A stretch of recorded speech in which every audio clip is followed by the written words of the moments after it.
हर महीने की जो शिवरात्रि आती है, मासिक शिवरात्रि जो आती है, आप 12 महीने का नियम बनाओ कि मैं 12 महीने की शिवरात्रि का व्रत करूं ना करूं। मैं शंकर के मंदिर में 12 महीने जो शिवरात्रि आती है उस शिवरात्रि का नियम लेती हूं कि शिवरात्रि के दिन मैं दिया लगाने 3 जगह पर जाऊंगी। पहला, बोलते जाओ जम के, बेलपत्री के नीचे। दूसरा, शंकर भगवान के मंदिर में या शिव मंदिर की चौखट पर।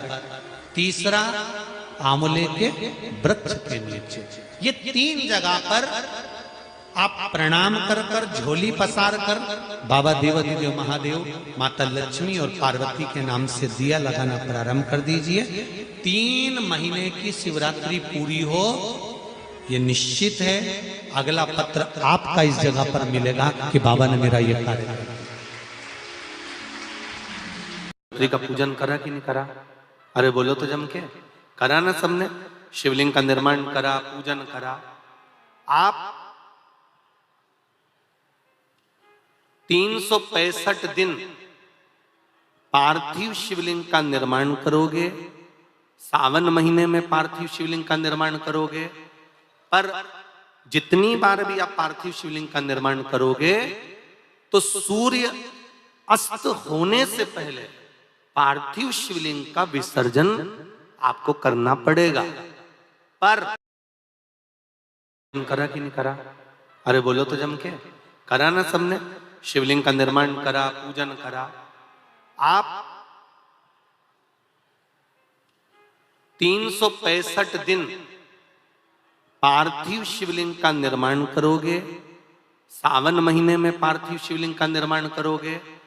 पर जितनी बार भी आप पार्थिव शिवलिंग का निर्माण करोगे तो सूर्य अस्त होने से पहले पार्थिव शिवलिंग का विसर्जन आपको करना पड़ेगा। पर 12 महीने शिवरात्रि आती है।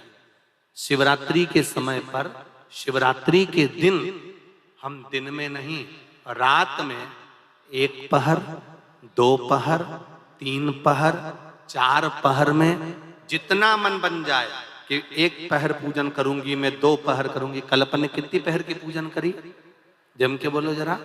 1 पहर की पूजन करी। शिव महापुराण की कथा कहती है शिवरात्रि की जो पूजन होती है, इसका मतलब क्या है? शिवरात्रि, इसको ये नहीं लिखा गया शिव डे, शिव दिन। इसको क्या कहा गया है?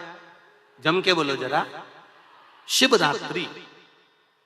शिव महापुराण की विद्येश्वर संहिता में कौमार खंड के अंतर्गत स्कंद पुराण में जो वर्णन आता है कि 12 महीने शिवरात्रि आती है। जो रोज पूजन करने वाले हैं, रोज पार्थिव शिवलिंग का निर्माण करने वाले हैं, रोज सावन के महीने में शिवलिंग का निर्माण करते हैं, हजारों शिवलिंग बनाते हैं। तुम लाखों शिवलिंग का निर्माण कर लो, पर सावन के महीने में या 365 दिन शिवलिंग बनाओगे तो वो शिवलिंग तुम्हें सूर्य अस्त के पहले विसर्जन करना पड़ेगा। पर शिवरात्रि के दिन जो तुम शिवलिंग का पूजन कर रहे हो वो रात्रि में अगर करते हो तो 1 पहर का करते हो तो 1 पहर की पूजन करने के बाद विसर्जन कर दो। 2 पहर का करते हो तो 2 पहर की पूजन करने के बाद विसर्जन कर दो। 3 पहर का करते हो 4 पहर का करते हो तो 4 पहर का करने के बाद विसर्जन कर दो। उसकी महत्वता है शिवरात्रि, उसकी महत्वता शिवरात्रि।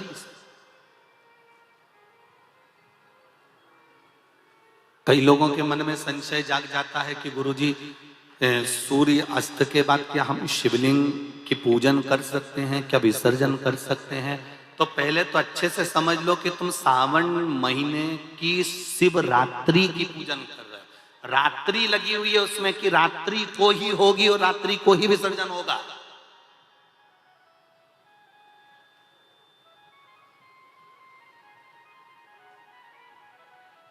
और जो नी पढ़ा लिखा हो तो गीता प्रेस गोरखपुर की जो पंडित प्रदीप मिश्रा जी पोथी पढ़ते हैं उसको लिया, उसका नंबर देखकर और उसका स्मरण करना प्रारंभ करो कि हम 365 दिन अगर शिवलिंग का निर्माण करते हैं तो वो शिवलिंग का निर्माण हम दिन में कर दिन में विसर्जन कर सकते हैं। पर शिवरात्रि की पूजन करें तो रात्रि को भी शिवलिंग का निर्माण कर पार्थिव पूजन करने के बाद हम बाबा देवाधिदेव महादेव से रात भर, चाहे तो 1 पहर, चाहे तो 2 पहर, चाहे तो 3 पहर, चाहे तो 4 पहर, कैसा भी पूजन कर सकते हैं, किसी भी रूप में।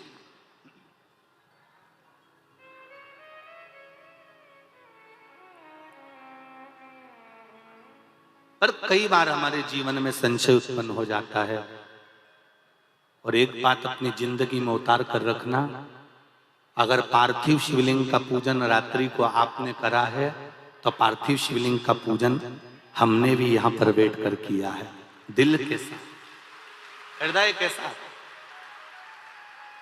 डॉक्टर दवाई देता है तो पेशेंट को देता है, एक दवाई काम नहीं कर सकती तो दूसरी देता है, दूसरी काम नहीं कर सकती तो तीसरी देता है। सारा एक्सपेरिमेंट वो पेशेंट पर करता है, डॉक्टर उस दवाई को खाकर नहीं देखता। पर हमारा नियम है, हम जितनी बात आप लोगों को शिव महापुराण के माध्यम से बताते हैं, पहले उसको खुद अमल करते हैं, साथ बैठते हैं, फिर आपके साथ में बैठकर उस शिव महापुराण के अभिषेक को कराते हैं। पहले स्वयं करें। एक पत्र आया है, देखिए, वो श्रेष्ठता नहीं दिया। जो अधोगति में चले जाते हैं, अचानक जिनके प्राण छूट जाते हैं, उनके लिए ये कथा कर रही है।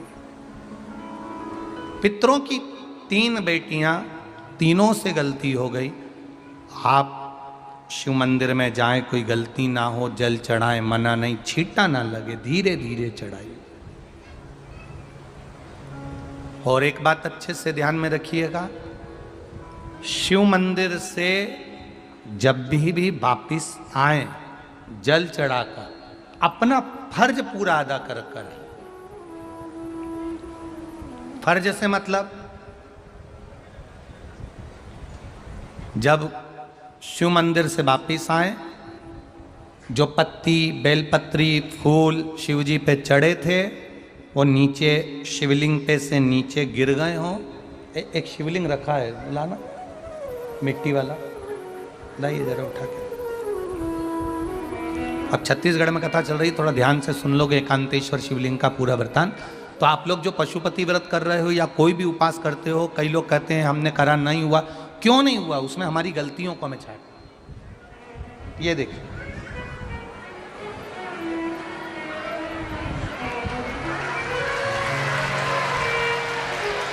अब जैसे ये शिवलिंग रखा है, आपने जल चढ़ाया, अब जल आप यहां से चढ़ा रहे हो तो धीरे धीरे धीरे धीरे चढ़ाएं, जिससे छींटे बाहर ना, यहां तक छींटे रहे ना, जलाधारी तक चलेगा, बाहर ना गिरे।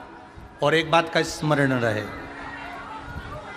यदि बेलपत्री, फूल, पत्ती जल चढ़ाने के बाद ये सब अगर नीचे गिर जाए, जलाधारी पर गिर गया या नीचे उतर गया, तुम्हारा पूरा जल चढ़ जाए, तुम्हारे पास में चंदन नहीं है, अबीर नहीं है, गुलाल नहीं है, कुछ भी नहीं हो, तो भी अपने हाथ की 3 उंगलियों से रेखा 3 खींचकर, और फिर जो माला आदिकादिक भगवान की रखी थी, उसी से भगवान का वापिस पूरा श्रृंगार कर कर फिर वापिस आइए, भगवान को पूर्ण श्रृंगार।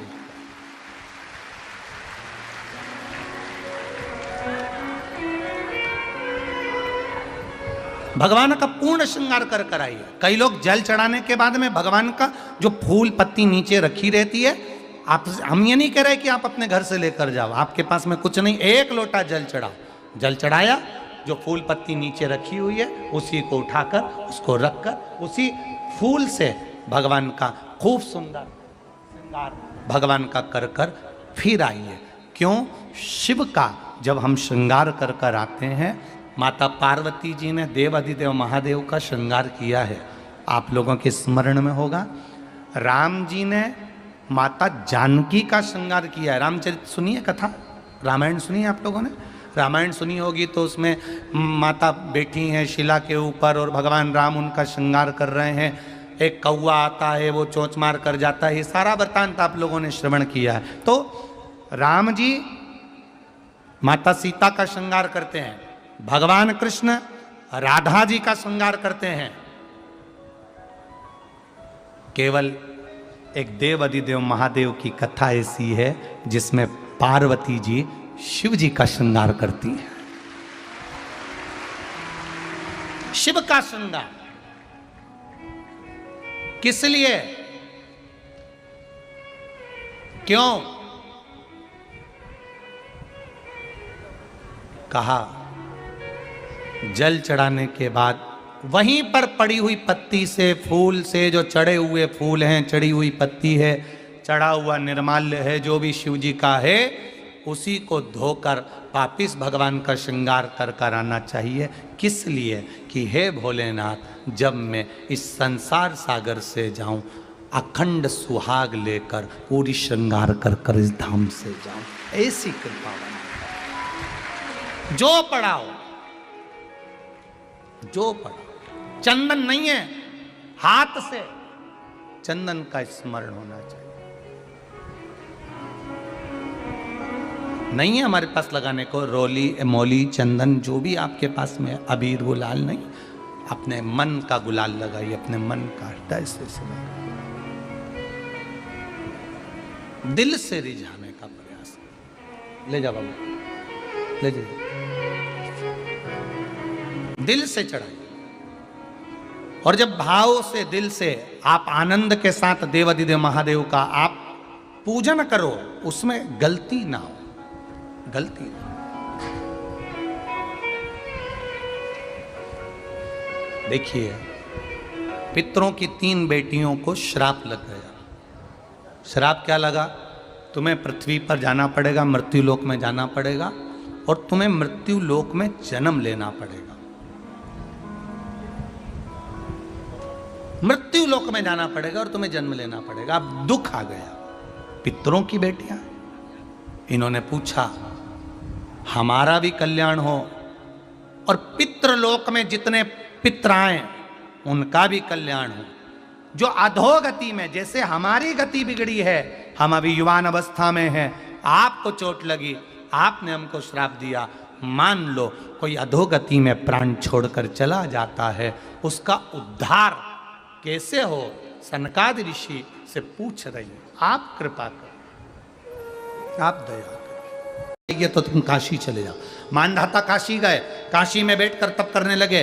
केवल काशी में बैठकर उन्होंने तप करा तो कैसा करा? केवल एक बालू का शिवलिंग बना लेते थे और बालू का शिवलिंग बनाकर उसकी आराधना करते थे, उसकी पूजन करते थे। पूजन करते, गंगा का जल लाकर बालू के शिवलिंग पर डालते, उनको समर्पित करते। बस वो बालू के शिवलिंग की आराधना करते करते करते करते करते करते थोड़ा सा समय निकला। उनको नहीं मालूम कि एक शिवरात्रि निकल गई, दूसरी शिवरात्रि आई है। हर महीने शिवरात्रि आती है, प्रत्येक महीने शिवरात्रि पहुंचती है, प्रत्येक महीने आती है।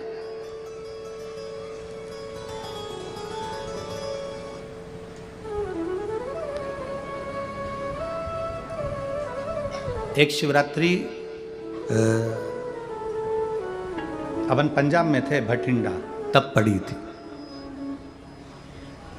जनवरी की पड़ी थी, वो जनवरी की। अब फरवरी की जो शिवरात्रि पड़ेगी वो अपन झारखंड में रहेंगे 5 तारीख से 9 तारीख के बीच में, तो बीच में शिवरात्रि पड़ेगी।